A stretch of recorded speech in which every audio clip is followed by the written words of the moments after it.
지금 일단 가격 상승에 대한 주요 원인은 말씀하신 것처럼 ETF 출시 이후에 기관 자금이 얼만큼 들어왔냐를 본다면 사실은 굉장히 초기 단계거든요. 왜냐하면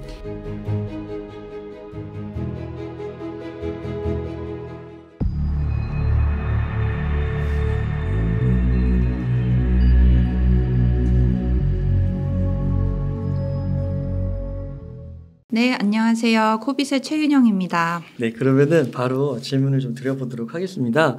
그 비트코인 가격이 어제 새벽에 좀 급등을 했는데요. 네. 그 비트코인 ETF 수요를 두고 되게 말이 많았던 것 같아요. 네, 맞습니다. 그래서 전체적으로 좀 지금 시점에서 비트코인 시장이 좀 어떻게 흘러가고 있는지 말씀 좀 부탁드리겠습니다. 네, 일단 비트코인이 이제 3월 중에 좀 중요한 포인트, 그러니까 원화 기준으로 1억만 원을 상회를 했죠. 네. 그래서 1억 400만 원. 그러니까 달러 기준으로는 7만 3천 달러를 상회하면서 계속 올라가는 흐름을 보이다가 20일쯤에는 8천만 원, 8,900만 원까지 반락을 와. 했습니다. 그러다 다시 지금 현재는 장중에 1억을 다시 상회하는 등 등락을 반복하는 모습을 보여주고 있는데요. 첫 번째 차트 보시면 지금 말씀드렸던 가격 흐름들 보시고 있는데 지금 일단 가격 상승에 대한 주요 원인은 말씀하신 것처럼 비트코인 ETF 수요로 인해서 기관 자금이 많이 유입되고 있는 그것이 가장 큰 원인이라고 보실 수 있습니다. 그런데 그래프 후반으로 보면은 일단 소폭 이제 조정된 부분에 대해서 말씀을 드리고 싶은데요. 아무래도 그 조정 원인은 크게 세 가지 정도로 요약을 해볼 수 있을 것 같습니다. 아무래도 일단 저희 기준으로는 지난주가 굉장히 많이 조정이 됐다라고 느끼실 수 있는데 이게 사실 이 그래프를 보시면 2월 27일 정도가 사실은 7천만 원대였거든요. 그래서 2월 27일 기준으로 했을 때 그때부터 사실 1억 원까지 올라갔던 어떤 상승 폭이라던가 상승 흐름을 생각해 봤을 때는 한 번 정도 조정이 나올 수 있을 했던 거. 그런데 7천만 원이 2월 27일이었어요. 네네. 그러니까 와. 7천만 원대였거든요. 그러니까 7천만 원은 아니지만 7천만 원대였기 때문에 그때부터 이렇게 상승을 굉장히 많이 했던 거기 때문에 사실 한 번 정도는 상승폭을 감안했을 때는 그러네요. 조정이 나타날 법했던 건데 사실은 저희 방송 전에 말씀 나눴던 것처럼 1억 원이라는 어떤 그런 선을 이제 딱 상회하면서 사실은 이게 조정이 딱 시작되니까 아무래도 시장에서는 약간의 불안 심리랄까 이렇게 하락에 대해서 조금 더 불안이 작용하는 게 아닌가라는 게 이제 첫 번째 근거고요. 그리고 두 번째로는 이런 상승장이 정말 가파르게 나타날 때는 선물 시장에서도 약간 이제 어떤 흐름이 있죠. 아무래도 미결제 약정이 크게 증가를 했는데 보통은 투자자분들께서 상승이나 하락에 이제 베팅을 하시는데 상승장에서는 아무래도 상승장에 베팅을 하는 롱 선물 포지션이 이제 증가를 하게 됩니다. 그런데 저번 주처럼 하락이 일어났을 때는 롱 선물 포지션이 청산이 되죠. 그런데 롱 포지션이 청산이 된다는 말은 자금이 반대 포지션인 숏 포지션으로 옮겨간다는 말이니까 그러면 숏 포지션으로 자금이 옮겨간다는 말은 결국 비트코인이 매도가 나온다는 거죠. 그렇다는 말은 조정폭이 생각보다 좀 크게 나올 수 있다는 거. 그게 두 번째 이유고요. 그리고 세 번째는 이 그래프랑 관련돼서 말씀을 드리고 싶은데 이 그래프가 사실은 어제 저녁에 또 업데이트가 돼서 이 그래프에 조금 애드를 해야 될 것 같은데요. 일단은 지금까지 GBTC랑 또 새로 출시된 더 나인이라는 새로운 미국 내 비트코인 현물 ETF가 있는데 이 ETF로 출시 이후에는 전반적으로 쭉 정말 역대 최대 규모로 자금이 유입되고 있었는데요. 지난주만 해도 그러니까 어제 업데이트된 기준이 이제 지난주 흐름인데 지난주에 이제 7주 이후 처음으로 유출로 이제 전환이 됐습니다. 유출로 전환된 가장 큰 이유가 GBTC에서 정말 많은 자금이 빠졌어요. GBTC는 사실은 현물 ETF 출시 이후로 이제 전반적으로 유출 흐름을 보였는데 가장 큰 이유는 GBTC가 원래는 현물 ETF 출시 이전에는 기관 투자자들이 비트코인을 투자할 수 있는 유일한 투자 수단이었는데 지금은 사실은 비슷비슷한 현물 ETF가 많이 출시가 됐었고 그러다 보니까 사실은 GBTC 운용 수수료가 상당히 높아요. 네. 상대적으로 높거든요. 1.5%인데 1.5%예요? 네. 와. 1.5%인데 다른 ETF 같은 경우는 0.95도 있고 그러다 보니까 1.5인 것보다는 0.95로 옮겨가는 게 훨씬 그렇죠. 좋은 거죠.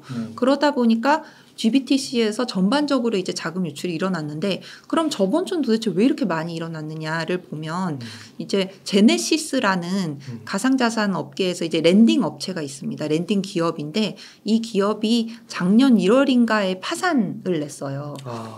근데 파산도 그냥 망한다 이렇게 생각하실 수 있는데 미국 내에서는 파산이 챕터 7이랑 챕터 11이 있어요. 근데 보통 제네시스 같은 경우는 챕터 11을 냈는데 이건 뭐냐면 기업 회생을 목적으로 하는 파산이에요. 그러다 보니까 미국 법원이 중재를 해서 이런 식으로 채권자들한테 자금 상환을 해라 하고서 어떤 구조조정 플래닝을 해주는 거죠.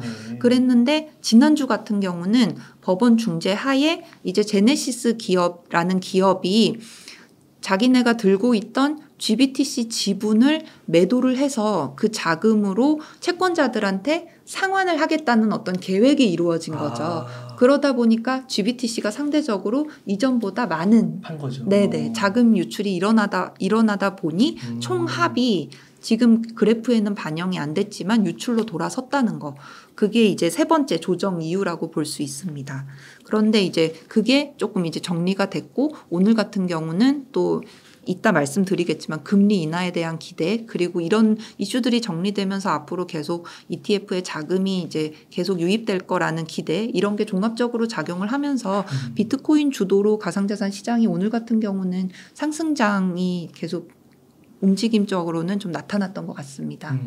그 어제는 보니까 그 IBTC랑 뭐 FBTC랑 보니까 막 플러스 5% 6%막 네, 이러더라고요. 맞습니다. 그럼 네. 또 이렇게 사는 거예요? 그 ETF를요, 사람들이 다시.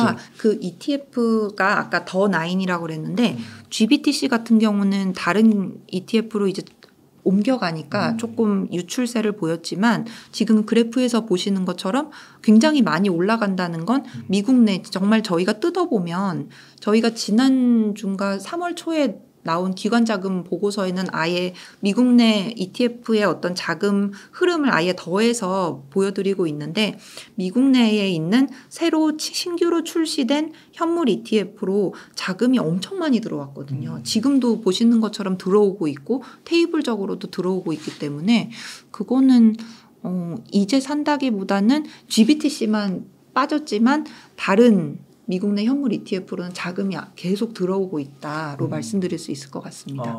그 이게 궁금한 게 그 네. ETF가 보면은 며칠 동안은 그 FBTC랑 그 IBTC 블랙록 ETF랑 네, 네. 피델리티랑 이게 마이너스더라고요. 네. 근데 어제는 갑자기 또 플러스 5%인 거예요. 네. 그러니까 이게 하루 만에 이게 막 마이너스 2에서 5%로 바뀌는 게 결국은 그 개인 투자자가 비트코인 ETF 그 상품을 샀고 그리고 마이너스 때는 팔았고 이렇게 봐야 되는 거는 맞나요? 네, 그렇죠. 그거는 또 그 상품적인 흐름으로 봐야 될 것 같아요. 네. 이제 그 제가 말씀드리는 거는 ETF로 들어오는 자금의 흐름이고 말씀하신 거는 그 가격적인 측면인 거죠. 이제 그거는 이 상품 ETF란 상품에 대한 수요 공급으로 접근해야 되는 것 같아요. 그렇게 네. 보시겠군요. 네, 그러면은 또 이렇게 해외 이렇게 소식들을 보니까요. 반감기를 딱 이렇게 기준으로 해서 전후에 가격 흐름을 막 분석해서 네. 지금 뭐 어느 때랑 비슷하다, 앞으로는 어떻게 될 것이다 이런 예측들이 많이 나오더라고요. 연구원님은 좀 어떻게 보고 계세요? 이게 아무래도 2012년도인가에는 굉장히 많이 올랐잖아요.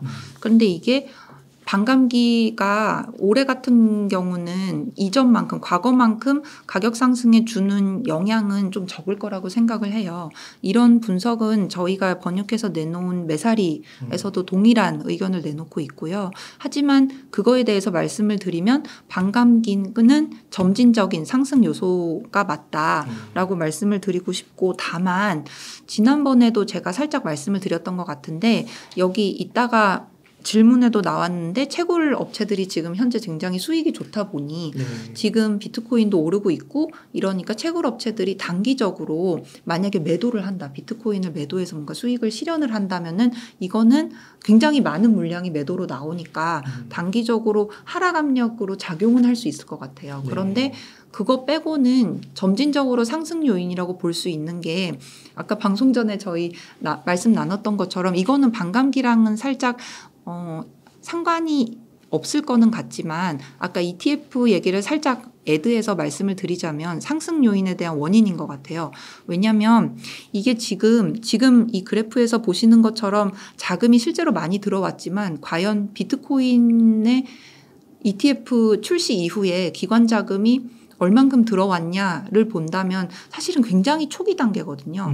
왜냐하면 ETF 같은 경우는 뭐 전문 투자 자문사라던가 뭐 브로커 딜러 그리고 은행 이런 여러 가지 채널을 통해서 유통이 됩니다. 그런데 이런 유통 채널에서 뭐 실사를 한다거나 아니면 이 ETF를 우리 고객한테 정말 뭐 공개를 해야 될까라는 어떤 심사하는 과정을 온보딩이라고 해요.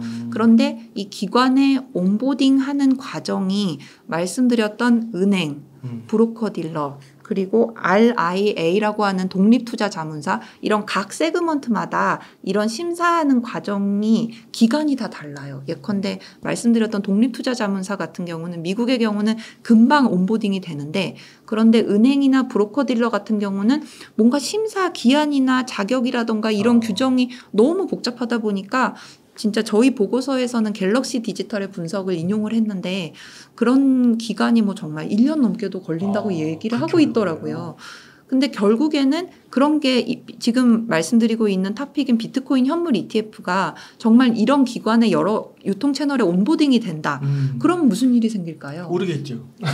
네. 왜냐하면 여러 기관 유통 채널에 온보딩이 될 거고 그러면 그 기관들의 온보딩이 돼서 더 많은 유통 채널을 통해서 뭔가 거래가 되고 그렇게 되면은 이런 비단 우리가 수치적으로 보는 자금 유입뿐만 아니라 유통 채널을 통해서 비트코인이 거래가 되고 ETF를 통해서 그렇게 되면 정말 더 점진적으로 반감기 이후에는 더 많은 상승 요인이 작용하지 않을까. 물론 뭐 경기적인 이슈도 있을 거고 금리적인 이슈도 있을 거고 물론 그런 게 이제 시장에 뭔가 딱딱딱 영향은 주겠지만 이런 반감기 이후의 가격 흐름을 물어보신다면 저의 경우에는 이런 ETF 이후에 기관 온보딩 과정을 미루어 봤을 때 점진적인 상승을 예상해 볼 수 있다고 말씀드릴 수 있을 것 같습니다. 대형 뭐 금융기관이나 기관에 그런 자금이 유입되는 건 아직 어떻게 보면 시작도 안 굉장히 초기 단계죠. 굉장히 초기다. 그리고 왜 저희 아까 말씀 나눴던 캐나다의 올윈원 ETF가 리스크 선호도에 따라서 4가지가 있어요. 근데 이 4가지에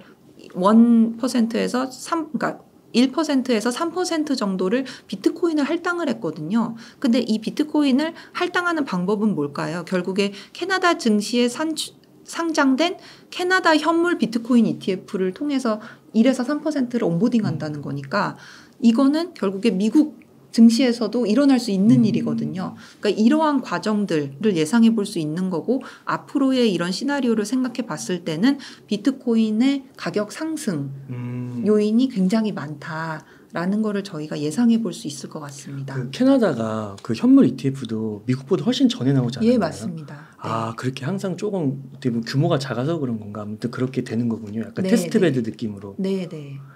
그리고 앞으로 또 추가적으로는 영국도 이제 맞아요. ETN을 상장한다고 했고 나오고. 이런 이슈도 있기 때문에 비단 미국뿐만 아니라 앞으로 많은 시장에서 비트코인 현물 ETF라는 어떤 상장이라는 의미가 던지는 어떤 시사점들, 의의들 이런 거는 굉장히 크다고 할 수 있습니다. 아, 그렇군요.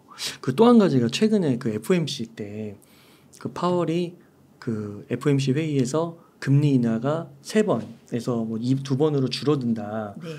그게 아니라 3번을 그대로 유지하겠다. 뭐 이런 게 되면서 갑자기 또 급등을 했었잖아요. 네네. 그래서 이 금리 인하 자체가 3번은 할 것 같은 것이 기정사실화가 되었는데 금리 인하랑 비트코인의 가격과도 연관성이 있나요? 네, 그 3번 관련해서 일단 말씀을 드리면 일단 그 질문에 대한 답변은 어느 정도 연관은 있을 것 같은데 작년만큼 뭔가 비트코인 가격에 있어서 작년 같은 경우 저희가 생각을 해보면 연준이 무슨 발표를 하면 가격이 굉장히 맞아요. 변화를 했었어요. 그런데 올해 같은 경우는 그 정도는 아닐 것이다. 연관은 있지만 작년만큼은 아닐 것이다 라는 게 제 생각이에요. 왜냐하면 이 차트를 보시면 이게 FOMC 전도표인데 점도표라는 게 뭐냐면 향후 금리 수준 전망을 이제 도수로 이제 표현한 테이블이라고 할 수 있어요. 그런데 보시면 맨 왼편을 보시면 지금 보여주는 게 결국에 얘네가 내년 금리의 중간값이 결국에 이 점이 개수가 제일 많은 건데 이 금리 점의 개수가 제일 많은 수준이 지금 4.6으로 돼 있거든요. 그런데 그게 지금 금리 수준보다 0.75가 낮은 거니까 보통 FOMC에서 0.25씩 낮춰요. 한 번씩. 그러다 보니까 대표님께서 말씀하신 대로 3번 낮추겠다가 되는 거죠. 네. 그러다 보니까 이걸 보고서 시장에서 3번 낮추는 거다 하고서 증시든 비트코인이든 뭐 자산시장이 전반적으로 이제 환호를 한 거죠. 그러다 보니까 이런 사례를 봐도 어느 정도 연관성은 있겠지만 작년만큼 파월 의장의 어떤 발언이라던가 FOMC 회의록에 그만큼 뭔가 연동된다기보다는 오히려 올해 같은 경우는 FOMC보다 ETF 출시에 따른 기관 자금 편입 그리고 얼마나 기관이 비트코인을 뭐 이렇게 보유한다거나 아니면 얼만큼 자금이 시장에 들어올 것인가 이 정도가 올해 비트코인 가격에 있어서는 중요한 요인이 아닐까라고 생각을 합니다. 아, 네. 그러니까 금리 인하도 중요한 요소긴 하지만 우선 그 비트코인 ETF 그 자체가 얼마나 그 유입량 변화 네. 그런 것들이 더 핵심 내용이라고 할 수 있고 GBTC 물량도 이제 점점 줄어들거나 그러지 않을까요? 그렇진 않을 것 같아요. 왜냐하면 최근에 그 그레이스케일 CEO가 나와서 이제 수수료를 이제 점점 낮추겠다라고 최근에 이야기를 했거든요. 왜냐하면 이게 그들도 알 거예요. 이게 1.5%가 기존에는 유일한 투자 수단이었지만 이게 투자 유출이 되는 이유를 그들도 알 거기 때문에 이게 뭔가 수수료 조정이 된다면은 이게 진짜 비슷한 상품이거든요. 네. 그렇기 때문에 이게 물량이 줄어든다거나 그렇다기보다는 결국에는 수수료 싸움이 될 거기 때문에 다른 차이가 없다면 수수료 싸움이 될 거기 때문에 뭔가 GBTC가 물량이 줄어든다라고는 아직까지는 보기는 어려울 것 같습니다. 그다음에 또 질문을 드리면 아까 채굴자 얘기를 조금 해주셨는데 그 채굴자들이 지금 그러면 비트코인을 매도할 수 있는 가능성이 높은 건가요, 지금? 지금 아무래도 반감기쯤에는 비트코인 가격이 이제 올랐던 경험이 있다 보니 그리고 실제로 지금 현물 ETF 출시 때문에 비트코인 가격이 달러 기준으로 73,000원을 상회한다거나 이러다 보니까 채굴자 기준으로는 어느 시점에 이익 실현을 해야 된다면 사실 지금 시점에 이익 실현을 해야 되는 요인도 있을 수 있다고 생각을 하거든요. 네. 그렇기 때문에 지금 채굴자들에게 어떤 수수료가 증가하면서 어떤 실현해야 할 이익이 증가하는 어떤 호재가 있고 더불어서 그거 곱하기 뭔가 비트코인 가격을 해야 되는데 이 가격조차도 증가를 하고 있다면 그거는 단기적으로는 매도로 나올 수 있는 요인이 될 수 있다고 생각이 듭니다. 그럼 그거는 약간 단기적인 네, 이슈? 단기적인 이슈입니다. 그러면은 또 떨어지면 사야겠네요. 네, 저는 개인적으로 그렇게 생각합니다. 그렇군요.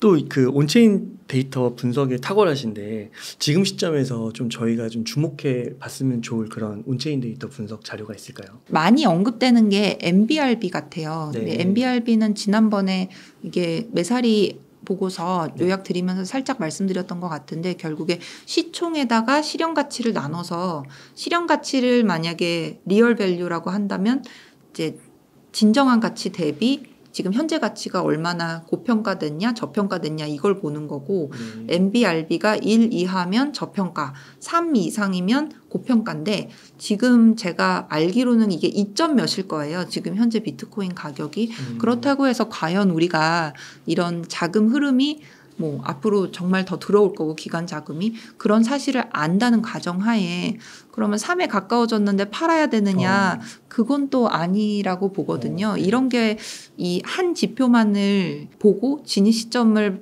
판단을 했을 때의 한계점인 것 같아요. 그렇기 때문에 NBRB 지표를 가지고 진입을 한다 안 한다가 나쁘다. 이걸 말씀드리고 싶은 게 아니라 한 지표만을 가지고 진입을 판단하시기보다 이렇게 어떤 시장 상황이라던가 뭐 ETF 자금이 지금 어떻고 약간 어떤 전체적인 시장 상황 그 자산에 대한 이해 이런 거를 종합적으로 판단하셔서 진입 시점을 판단하시는 게 좋을 거라고 생각을 합니다. 그러니까 새로운 호재나 이벤트 그러니까 예전에는 예전 반감기 때는 개인들이 좀 주체였고 네. 이번에는 기관의 그런 플레이어들이 좀 새로운 플레이 네. 들어오면서 이게 과거의 그런 패턴 수치랑은 좀 달라질 네. 수 있는 수치가 나올 수 있다. 네. 그리고 매사리에서도 전에 저도 말씀을 드렸지만 이게 기관 자금이 들어오고 MB가 커지게 되면 MBRB도 이제 전체적으로 이게 올라가게 되는 거거든요. 그러면은 특히 매입을 따지려면 저평가가 1이어야 되는데 이게 전체적으로 올라가게 되면 더 이상 이 1이라는 마지노선이 효과가 없는 거기 때문에 그런 점도 사실은 우리가 항상 역사적인 수치를 기준으로 평균을 매긴 어떤 이 마지노선이라는 거의 한계점이 이런 거다라는 거를 생각을 해주시면 좋을 것 같습니다. 아 그렇군요. 코빌 리서치에서 예전에 보고서를 하나 보니까 그 연말 가격 네. 비트코인 가격을 한 1억 5천만 원 정도? 네, 저희가 그 시총을 4조 5천억에서 5조 달러로 예상을 했었는데 그거를 이제 그 분석 보고서가 나온 시점으로 계산을 해보면 그게 한 12만 달러에서 13만 달러가 나오는 것 같아요. 그런데 저도 이제 가격을 말씀을 잘 안 드리는데 아무래도 시청자 여러분께서 꼭 물어보시더라고요. 그래서 한 12만, 13만 달러가 한 1억 5천 정도가 되더라고요. 그래서 1억 5천으로 예상을 한다라고 말씀을 드립니다. 그거에 변화는 없으신 거예요? 네, 아직까지는 변화가 없습니다. 와, 네, 갈 길이 먼네요. 네. 네, 채굴자들이 좀 팔아주면 좋겠네요.